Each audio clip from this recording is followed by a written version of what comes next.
Guys, now we got one more for the black belt. Michael Kalika.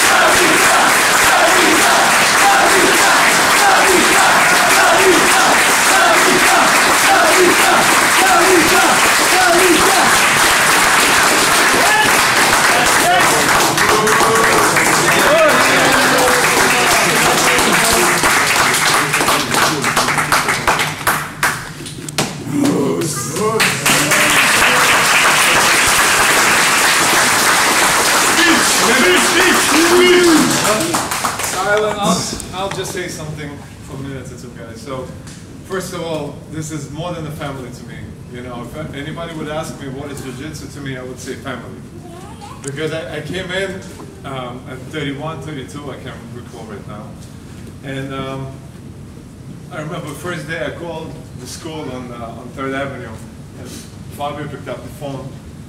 And I was all about no-gi, because I came from wrestling, so I figured, you know, jiu-jitsu is no-gi.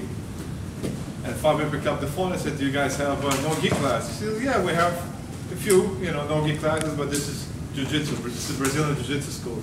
So back then, I didn't know what it meant. But then I got into the gi, obviously, and I realized what jiu-jitsu is. You have to contemplate between the no-gi classes and the gi classes. I cannot pick, you know, out of the guys who is my favorite, because to me, I was welcomed by Adonis, the first Raw, Fabio put me with Adonis, Max Zen, who's not here today, and of course Anthony Padula. Those three guys, they were, you know, 6 years younger than they are now, and they just, you know, took me to town. And I realized that, you know, what I know from wrestling, I'm going to keep. And I'm just going to implement that into what I'm learning from these two amazing teachers. And I have to say, guys, we have moments when you don't want to come in and train. You know, we're down, you feel injured. And I went through all of that myself. And I'm sure you do feel that on a daily basis. But these two gentlemen here, besides all the knowledge that they bring to the table for all of us, they're here every day. Whether, you know, you or me are upset, we had a fight at home with our loved ones, or last week somebody, you know, beat us up, and, you know, when you're feeling extremely down and you feel like giving up. These two guys are always here for us, no matter what. So I would like to extend my sincere thanks to Fabio Clemente. Thank you so much.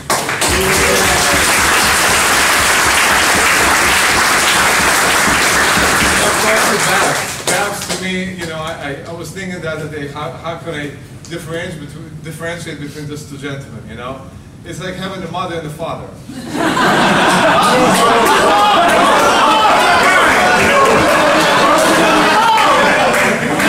Having mom is great, having dad is great, but having two parents, you know, God bless to those that have two parents. So thank you so much, Babs, and I know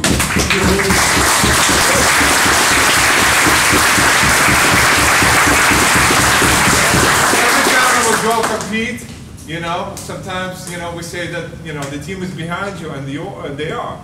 Everybody who's stepping on the mat, they always feel like, you know, somebody's behind them. But the work you put in the day before that, the month, the years before that, you're there by yourself. And now it's time, you know, to put all of that knowledge to work. So when you're stepping on the mat, you obviously taking all the knowledge that you took from these two amazing teachers. But I will give a lot of thanks to Lou Levy, who I met on my first day.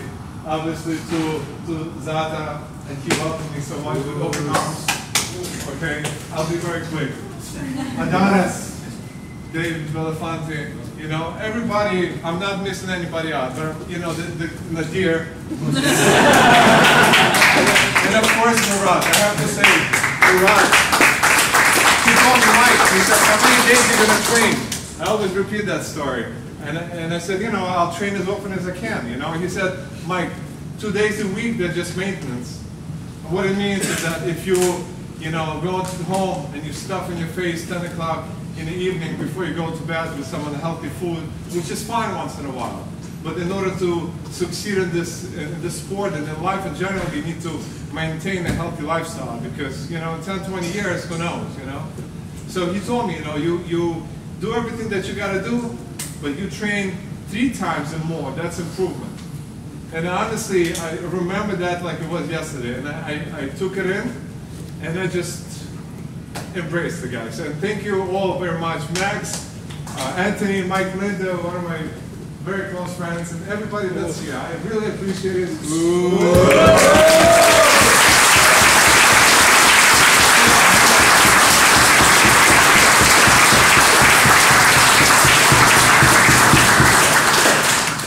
I want to add to that. When Mike did come in Jiu-Jitsu, we see like so many things. I think like if you do something in life for such a long time, you run into so many different situations. And in Jiu-Jitsu, so many people come in and say, yeah, I want to train, I want to do this. Not so many people, but they're a group of people that believe, they are something special or they want to be something special. And they say, man, I want to train, and I want to compete, I want to do this, and I want to win. And yeah, I really just want to do this. Mike was one of those guys. And I'm like, oh man, yeah, he's 30, 31, okay, whatever, yeah, you're going to compete, you're going to, but he embodies that. He actually did it. He actually came in saying, I want to do this, I want to do that, and he's done it. He's gone out and competed, even when he wasn't training much. Most times he's trying to train as much as possible, but he really put himself on the line, okay? You see him on social media, he's not just gassing himself up, like he's doing the work. Does that make sense? He's like, he really did the work. So every time I see him out there, I'm always very, very happy for him. I have a special place in my heart for people that say, that's what I want, and I'm going to fight for it. Moose?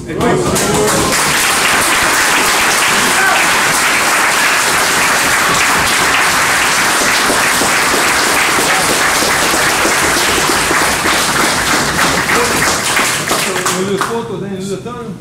So we did that.